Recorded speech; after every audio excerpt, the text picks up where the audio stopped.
in ka badan 1,000 tahriibayaal ah ayaa shalay oo kaliya soo gaaray jasiiradda Canary ee dalka Spain kadib markii ay ka soo ambabaxeen safar halis ah oo ay kaga yimaadeen Afrika. Lanqeyrta cas ayaa waxa ay gacan ka geysanaysaa daweynta muhaajiriintan waxaanay sheegeen in doon alwaax ah oo soo gaartay Hierro oo ay saarnaayeen 320 qof ay noqotay tiradii ugu badnayd ee ka soo degta hal doon. Rikoorkii hore wuxuu ahaa doon 271 qof oo Hierro soo gaartay 3 Oktoobar.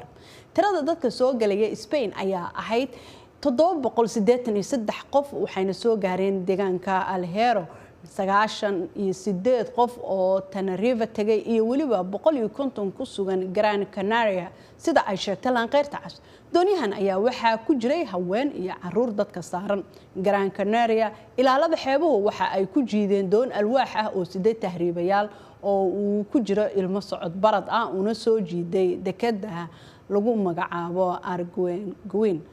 dooniyo alwaax ah oo laga soo qaaday dadkii hore u soo degay waxay ku soo xirteen dekedda 7 jasiiradood ee ku yaala badweynta Atlantiga waxayna noqotay halka ugu badan ee ay tahriibayaasha isku dayayaan in ay gaaraan dalka Spain. Waxaa sanadkan sare u kacay isku dayga ay uga gudbayaan dadka Senegal iyo wadamada kale ee Afrika intii u dhaxaysay Janaayo 1 ilaa 15 Oktoobar ee sanadkan. Jasiiradahan ayaa waxaa soo gaaray 23537 muhaajiriin ah taasoo 80% korortay isla muddadaasi sanadkii hore marka la barbar dhigo sida lagu sheegay xogta rasmiga ah. Ugu yaraan 1,000 qof ayaa ku dhintay iyagoo isku dayaya inay ka gudbaan sanadkan gudihiisa sida ay sheegtay hay'adda samafalka ee Walking Borders.